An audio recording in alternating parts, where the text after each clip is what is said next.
Hello, and welcome to your monthly tarot-scopes for January 2025. These are going to be general readings for your sun, moon, and rising signs, or for any other placements that you want a reading on. I will pull 3 cards for each week of the month so that you can get a general feeling for the energy associated with that sign. But first, before we get started, let me give you the overview of the astrology for the coming month. I'll do it quickly, but it will be a big month, so listen up. So January 1st, 2025, this is a big year, of course. This is a 9 year. 9s are culminations. They're very spiritual, endings of an era. And we have 5 big outer planets changing signs this year. Pluto just changed signs, so I'm counting that one as well. Normally, we see 2 to 3 planets change signs, 2 to 3 of the outer planets change signs. But when the outer planets shift, and they will all shift this year, we see new beginnings, lots of intensity. So it's just another indication of the impact of this year. January 2nd, Mars will oppose Pluto, and it will be exact on this date. We have been within the orb of influence for a little while, and this energy will stay with us until April. This means power struggles, clashes, intense and transformative energy. An escalation of war, perhaps, violence, opportunities for release as well, and moving forward, transformation. Also on January 2nd, we have Venus entering Pluto. This is a very nice place for Venus to be. This is love, compassion, kindness, and it's dreamy and creative. It loves to be here in dreamy, creative Pisces. Week 2, March 6th. Mars, which is still in retrograde, will move into Cancer. Mars has been in Leo, where it's a little happier, but when aggressive Mars moves into nurturing Cancer, they're like oil and water a little bit. Mars does not feel its best because Cancer mutes its action-oriented energy. And Cancer just wants to stay home and, make tea, take care of the kids. But you could feel more nostalgic now. You can feel your intuition is heightened. And Mars will stay in Cancer through February 23rd when it turns back direct again. So for about a month. A little more than a month. On the 7th of January, Mercury will square Neptune. This is friction. This is brain fog. Neptune brings confusion, and Mercury is thought. So we'll have difficulty formulating our words and ideas, perhaps. So just maybe not the best day to give that really important speech. Or at least cross your I's and dot your T's, get your rest before you have to do that. On the 8th of January, Mercury will move into Capricorn. This is practical thoughts and ideas.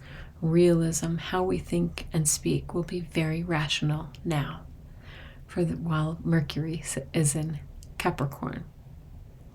On the 12th, Mars will trine Neptune. So even though Mars is retrograde, this aspect can increase your sensuality and creativity and sensitivity. You'll feel more attractive and have the nerve to ask that special person out on a date, perhaps. Take action, right? So this is a harmonious aspect. Week 3, beginning on the 13th, the full moon in Cancer.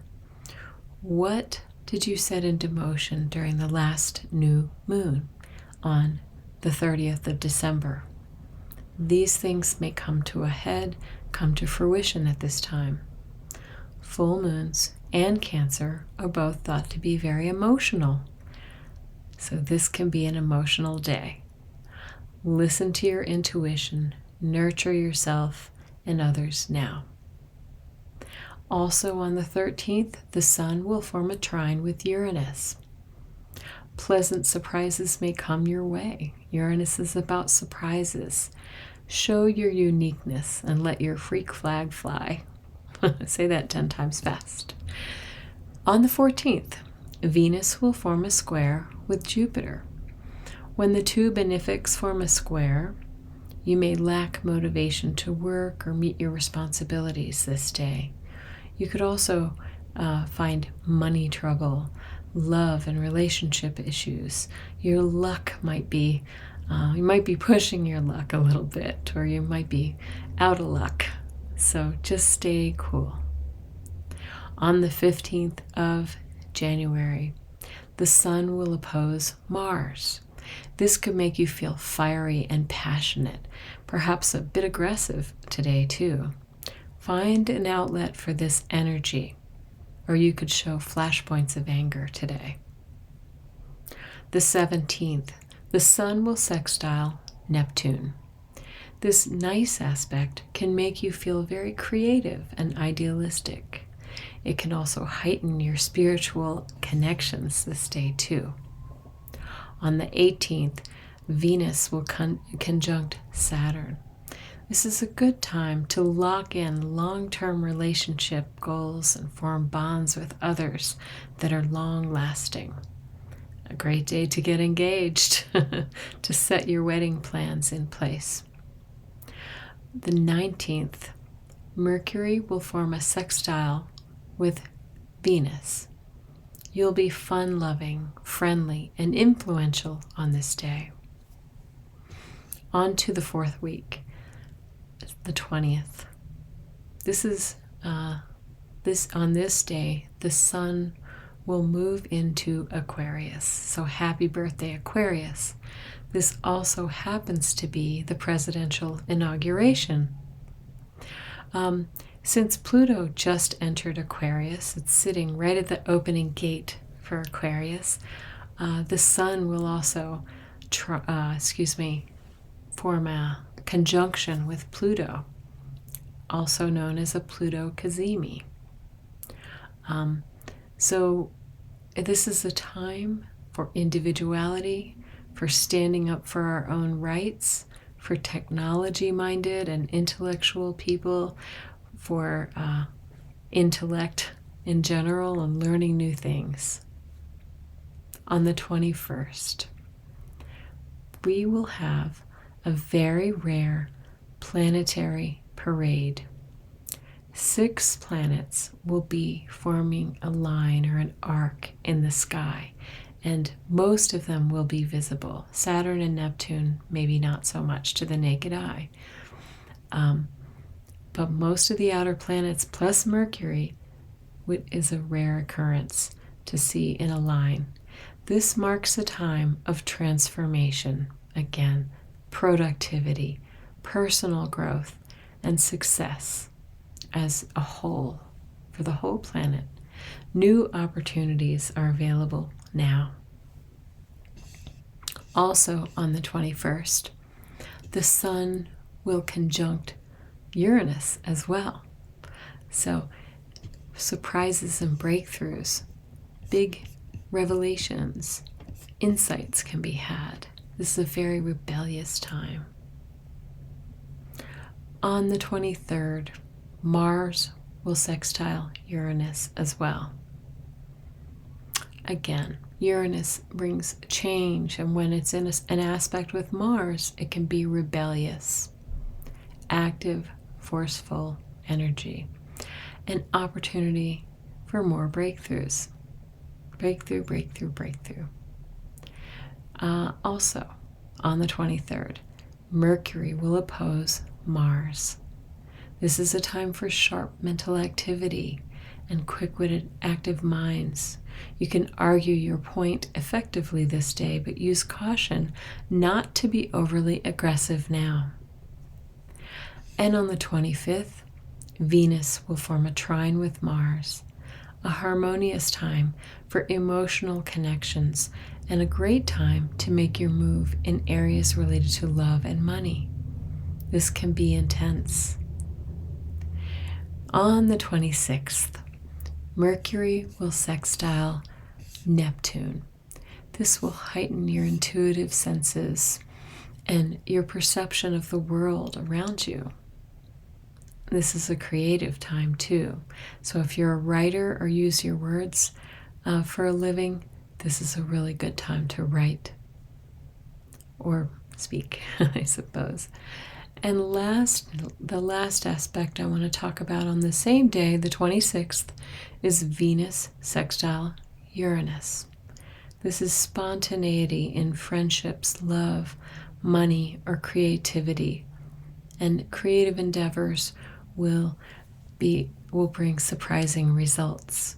You could see things through a unique lens this day. So those are the overall energies for the month of January. It will feel, especially the second half of the month, will feel extra active. I think you'll see that that's the case. And we will move on now to our TarotScopes. We're focusing on the air signs on this video. If you want to see any of the other elements, please look at my other videos that I've just uploaded as well. We're going to start with Gemini. Excuse me. Okay, so what is the energy in January 2025 for our Gemini friends? Oh my goodness. Nice. The King of Rods. And I want to show the second card. The Queen of Rods. Okay, you get the pair. These two are the entrepreneurs. They're fiery, they're determined, they're creative, and they know how to make shape the world in the way that they want it, right? He's looking to the side because he's looking to the past and the future. She's looking straight forward with determination, right? These two know how to make their world. They are the ultimate entrepreneurs in the deck. Yes. So beautiful energy of action, taking action, and you will be successful. This is a big yes card. If you're questioning whether you should do that new thing, put that new thing into effect, the answer is yes. The Sun card says, do it because you will have success.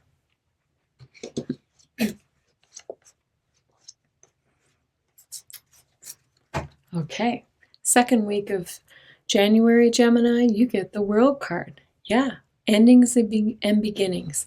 This is the last card of the deck of tarot, and this means that we're starting a new cycle. We're putting behind what no longer serves us, and we're moving forward in the area that we're meant to be in. And more wands, like the previous week, you're making plans. You're laying down the foundation for whatever that new business is, the new career, the new life that you want for you, with determination, fire and passion. Yes. And another wands card, rods, as they say in this deck. This is the Seven of Wands. You've been through it. People have been coming at you. You've had to defend your ground, but you're holding strong. You've taken the territory. And you're taking a little rest before you head up the rest of the hill toward the 10. Okay, Gemini. Woo! What a month, what a month. Okay. Excuse me, the Empress. The Empress card is all about abundance. It's about grounding yourself. It's about fertility. Could be babies if that's what you're looking for, but it really is about possibilities for new beginnings and new resources and abundance to come into your life. What is that abundance? Is it money? Is it love? Is it, just self-respect? Is it creativity? What is that area of abundance that you're looking for? Learning new things. What is that? And then we have the Six of Cups. This is all about looking to the past, right? Now, when I see the Empress next to the Six of Cups, which denotes children, maybe this is about kids in your life, about children or grandchildren, but it's also about innocence and nostalgia for old times and looking to the past for answers about how to fulfill our lives. Okay. The end of the second week, the third week here, we end with the Devil, right? The Devil says, what are we doing? Are we in our own heads too much?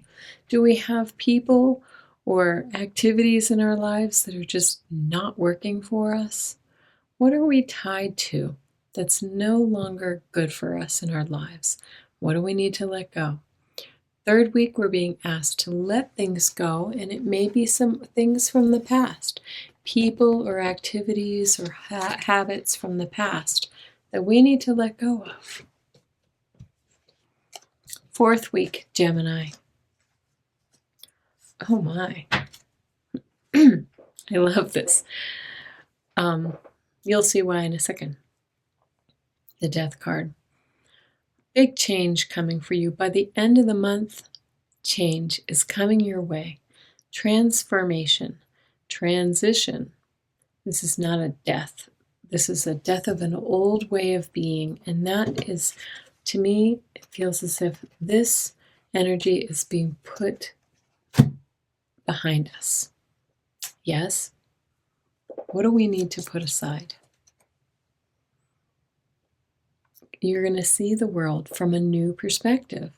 This is the Hangman says we put ourselves in this position and suddenly we're going to have a brand new perspective on our lives.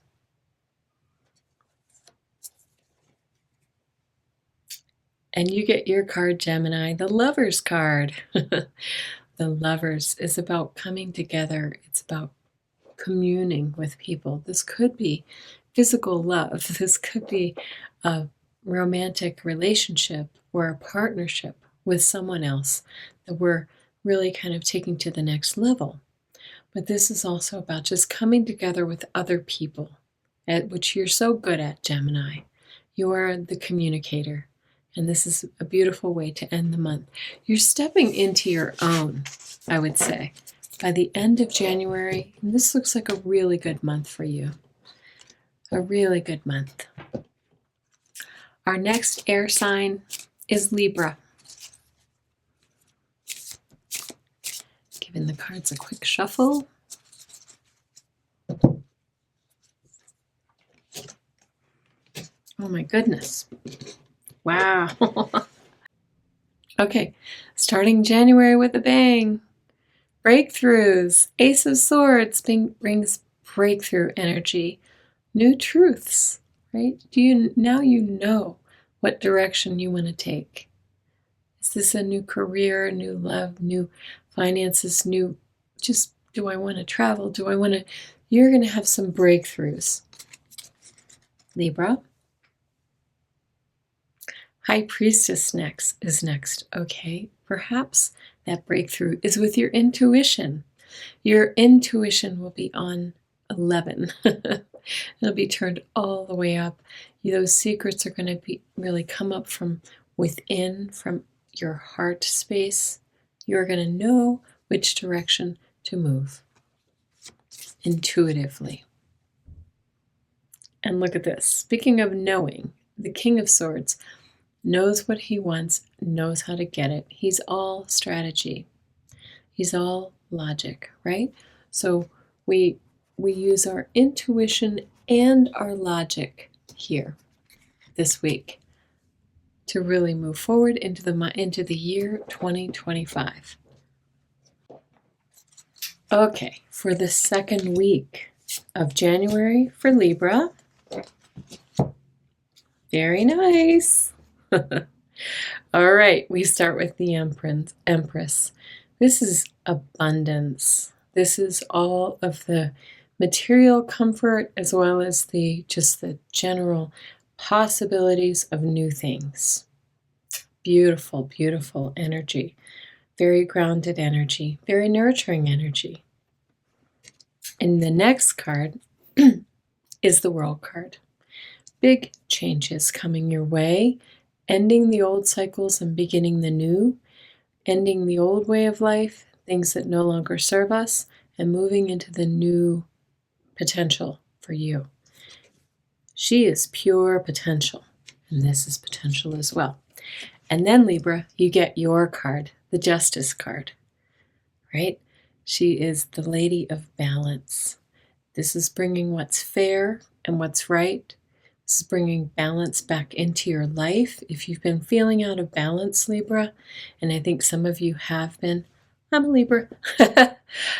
It's coming. All right. Third week of January for Libra.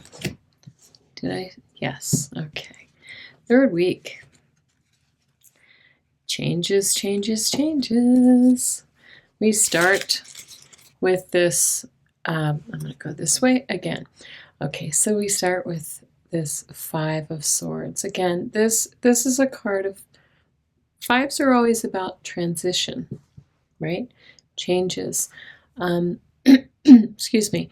And in this case, we have the Five of Swords. It's all about feeling kind of beaten up and bullied, right? Somebody else may have taken something from you. This is thought energy. This is just sort of how it's made us feel. You've been feeling kind of put upon and taken advantage of. Somebody's really, taken their ball and gone home and left you, holding the bag. So think about what that might be for you, Libra. And then you have the Queen of Rods, or the Queen of Wands. You are determined. You have that determined energy. I love that with the Empress from the previous week, and you've got some lot of kind of high-powered cards this month, Libra. The Queen of Wands says you're determined and you will be successful. That flower there denotes success. She's creative, she's passionate, she's fiery, and this is how you're going to overcome this difficult 5 energy. And the Knight of Cups says that offer is coming towards you. An offer of peace, of love. Maybe it's a romantic offer, but this is a beautiful emotional time for you. So you're going to really step out of this crazy energy and into more comfort. And the last week of January, look at this. I have to show you these together. You have both the Ten of Swords and the Ten of Cups. It feels to me, with all of these beautiful cards, this is the ending of a difficult cycle for you, Libra. You're going to be stepping out of the ending of this cycle where you've just felt like you've been beaten up and taken advantage of and just down and out cycle. Tens are the end of the cycle, the end of the suit. And we have this one, another ending of the suit, but in a really nice way. It's saying we're stepping out of that distressing energy and into feeling happy and peaceful and love, all the love with the rainbows and the cups. So that's very nice. And again, this one, I should have spread this one in between. This one is about leaving the troubled water for calm. So we're leaving this behind to move into this. Yes. So that's a really, really great place to be. Another card just jumped out. So interesting. Yeah, the Nine of Pentacles just jumped out of my deck as I was just about to put these away. The Nine of Pentacles is about the luxury and the money and the resources to live your happiest life. live your most comfortable life. So I will take that one too. Got an extra card there, Libra. Okay, Aquarius. Give the cards a shuffle. Our last air sign. We're about to be in Aquarius season. This month, your birthday's coming up, and happy birthday in advance.